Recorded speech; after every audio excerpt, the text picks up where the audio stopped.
Sim, agora eu quero convidar você a conhecer um pouquinho mais de cada dogma para que você possa compreender melhor esta verdade, que é a sua verdade. Vamos começar com os dois dogmas mais antigos, né? Os dois primeiros dogmas. Vamos lá? Ah, tá.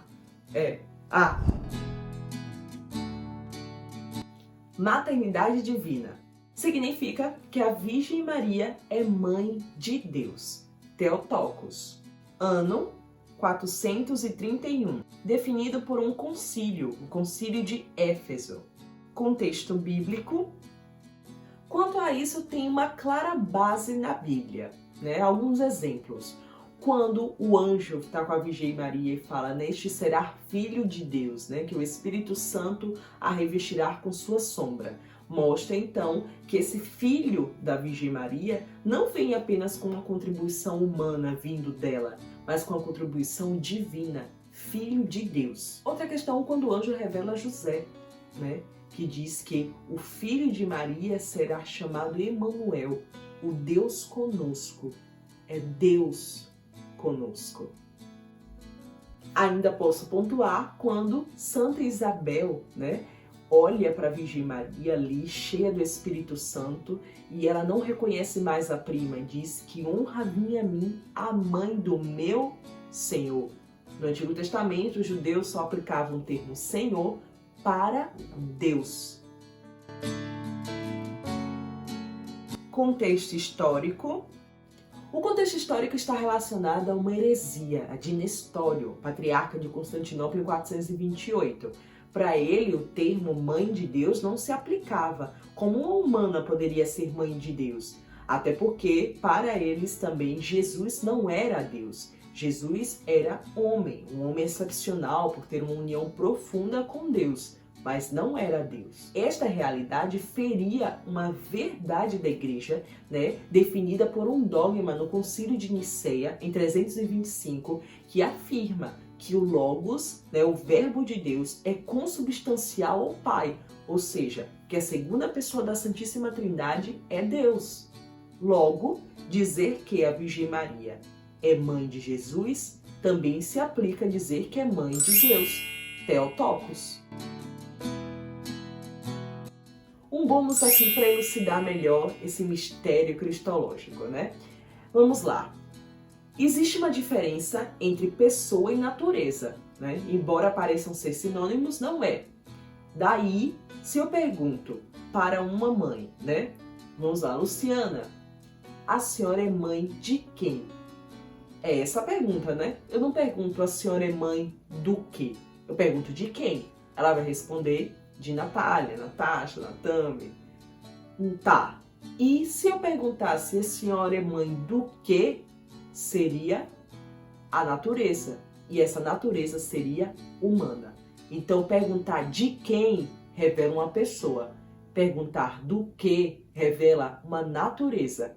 Natália, humana. Mas se perguntar para a Virgem Maria, a senhora é mãe de quem? De Jesus. E qual é a natureza? Não foi na Virgem Maria que aconteceu a união hipostática? A união entre Deus e homem? Cristo, verdadeiro Deus, verdadeiro homem. Então, ela vai dizer que a natureza é Deus que se fez carne. Então, só nesse resuminho aí, a gente já entende que não é nada estranho chamar a Virgem Maria de Mãe de Deus. Theotokos.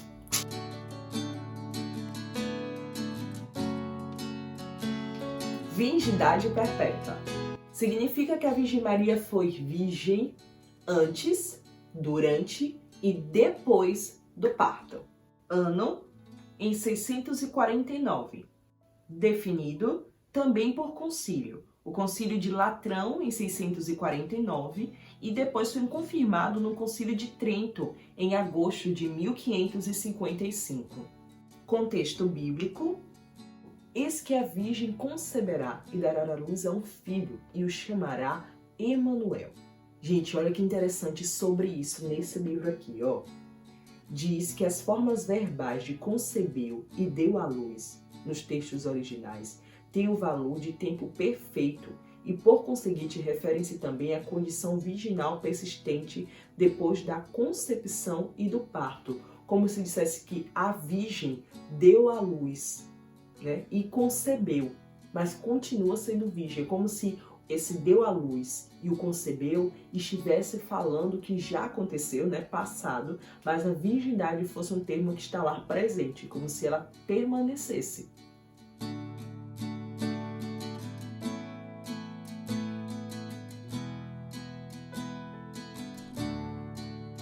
Isso também revela a onipotência divina. Deus é Deus, ele poderia muito bem ter feito isso, né?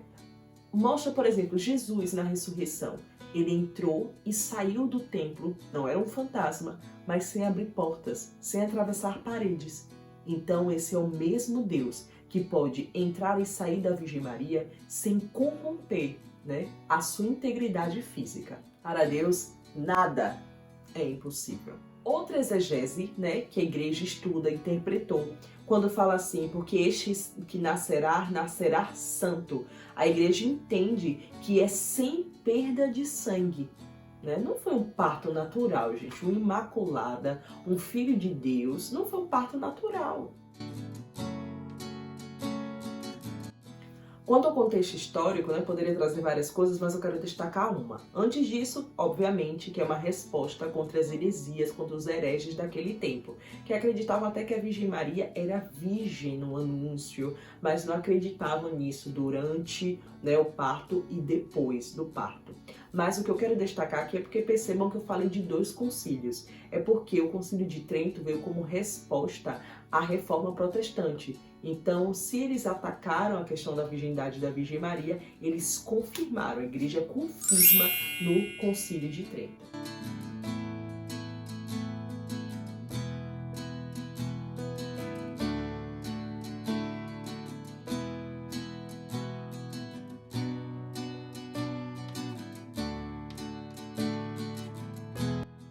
O bônus desse dogma tem a ver com aquilo, né? Que diz que Nossa Senhora teve outros filhos. Quando diz que a Virgem Maria e os irmãos de Jesus estavam esperando ele. Não. Inclusive, Tiago Menor, Judas, Simão e José eram primos. É porque, gente, né? Na tradução, né, tanto no árabe, no hebraico, quanto no aramaico, não existia essa divisão, irmãos, primos, de graus de parentesco. Aqueles que eram da mesma família, do mesmo clã, da mesma tribo, eram chamados irmãos. Então, não eram filhos da Virgem Santíssima, eram primos de Jesus, porque eram filhos de Maria de Cleófas, certo? E isso tem comprovação. É porque eu não posso aprofundar muito aqui, tá? Mas vocês vão perceber depois que Maria de Cleófas, né, dizem que era casado com Cleófas, que era parente de José. Tem questões até que dizem que a Maria de Cleófas era irmã de Nossa Senhora, mas isso também pode ser aplicado à mesma questão, né, dessa questão de tradução. Enfim, mas tem até Evangelhos Apócrifos, um livro que eu li aí, como se Nossa Senhora tivesse irmã, e essa irmã, de fato, irmã, fosse Maria de Cleófas. Mas não posso entrar aqui nesse mérito, deixa para um outro vídeo.